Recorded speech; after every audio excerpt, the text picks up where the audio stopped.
the Tsar tank, and right now I am at the primer stage.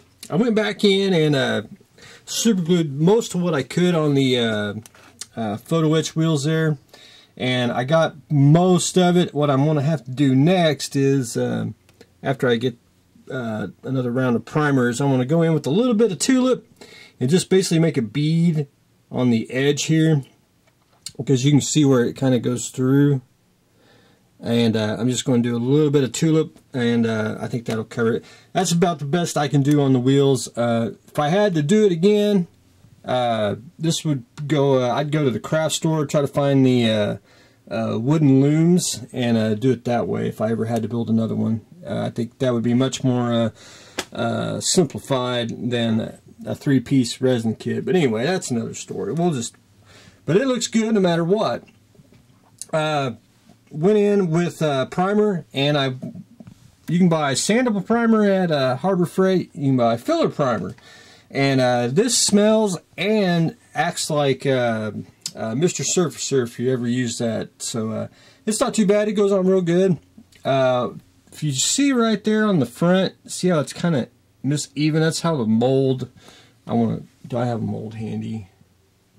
A two-part mold that I can handle. Well, anyway, here, just hopefully none of it falls down.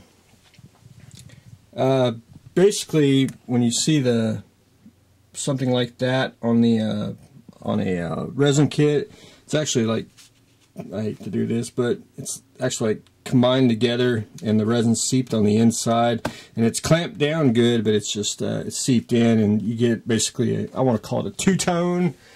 It does happen when you build resin, but you know, when you pour it. But anyway, I really can't sand it. I mean, if I did, I want to sand all the little rivets off, and I don't think I could put it back on straight enough. So I'm going to leave it, and what I'm going to do is after I paint it, basically the I don't know, Russian green color, I'm going to try to build first up with some layers of primer, put the green on, and then what I'll do is I'll just weather it, and it'll the weathering will hide the unevenness of it. You won't see it unless you get up really up on it. It's the only way you'll see it, but once you get far away, about like that, you won't notice it's there. But anyway, but getting real close to the painting stage, so I just got to put a couple more coats of primer, which I'll probably do that. Finish putting another coat on today, another coat on tomorrow, and then we can probably hopefully start painting by the middle of the week. If not, it'll be the weekend, because I haven't decided what kind of green. I'm going to go with that green, but I'm probably going to go with a Vallejo color, and they got a Russian green that I think is real close to that. And then I got to go find a red star, and I got to put a red star somewhere right about there, probably on both sides. So anyway, we're going to try to figure out that, but I'm going to go back in with a little bit of tulip and fix a few little areas and just mess with that. But anyway, taking shape. So looking forward to putting some paint on it. P38, and I'm calling it done. It's it's an okay model. I wouldn't say totally great. I mean, the fuselage kind of fits, but you know, when you start making stuff with open parts, it's like working parts. It's just if they ever need to do this kit again, you know, if Revell needs to reissue it, they need to make the canopy one piece. That way you can make it in flight, or you know, on the landing gear. And if you want to make a canopy, removable canopy, you should be able to have the option of cutting it, not having separate pieces. But that's a 60 style kit, and that's just the way it is, so we are going to go with it. But I got all decals on. I sprayed flat on it, and I got the canopy tape off. And on the little buckaroo here, the nose is supposed to be red. However, I kind of I went ahead and just took a little creative license here. I went ahead and put red on the propeller ends. I think it just gives it a little more color to it, and I think it looks good. On the decal sheet, there's another plane that actually had red nose, red propellers, and it was red back here, so I thought it was a cool scheme. But anyway, I think that just gives it a little more. It's better than having the aluminum, and I know it's not entirely accurate, but I thought it looked really good that way. I thought it just makes the plane just pop. But anyway, that is where I stand on that. It'll be the last time you all will see this on the bitch, and it will go to its final destination. I did get the little clear part that goes on the wing. Got it glued on with micro crystal clear.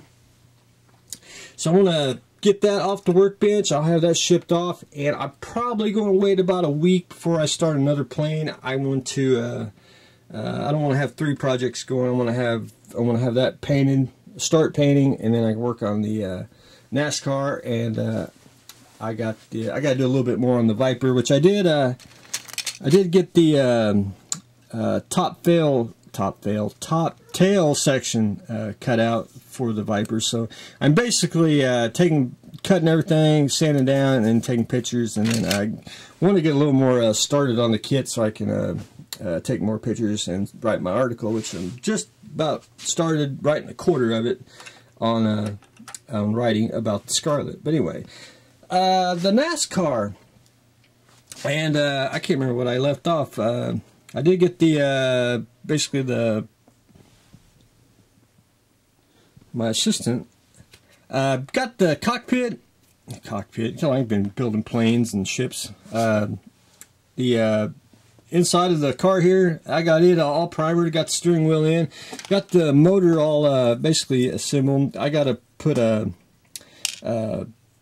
got to shoot it with primer, and then it's basically blue and black is basically the best color. Chrome parts, now I actually just tacked that on, but I have to go back in, and instead of like stripping it, I got to like scrape the chrome off so it'll actually stick to the model. Anyway, I'm going to start painting when I get everything all pretty much assembled and everything. I got the wheels off the die-cast car. I'm going to have to trim the bottom of the car here to get the wheels fit. I think they're a little too, these are too big, smaller hole, because it's supposed to spin. But anyway, one thing about this kit here, usually when you start putting the frame together, it's actually a multi-piece kit. But anyway, this was like 3 pieces, and it fit perfect. I was like, well, car kits need to be like that. That's just but anyway, I got all that on. I'll get the wheels on later after I get the bottom basically painted black.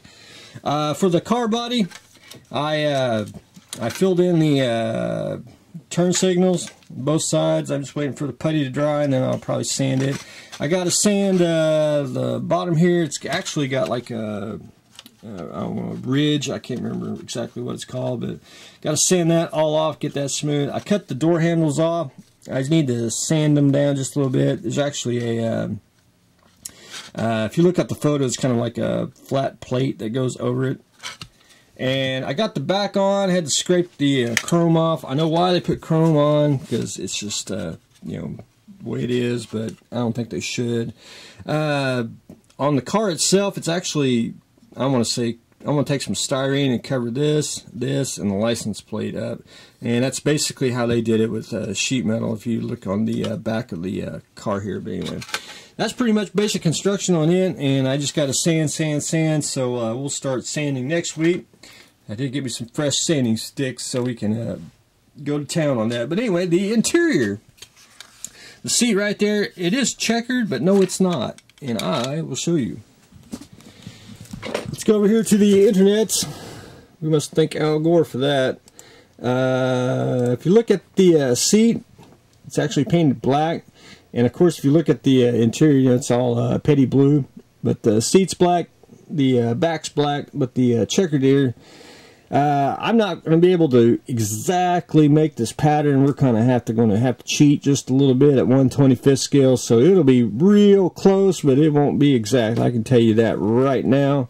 If they made a decal, I could probably do it, but since I haven't seen one and I actually looked, so we're just going to take a little bit of a brush and a little bit of black paint, and we're just going to make a little bit of a design all the way through here to make the pattern that's on Richard Petty's seat.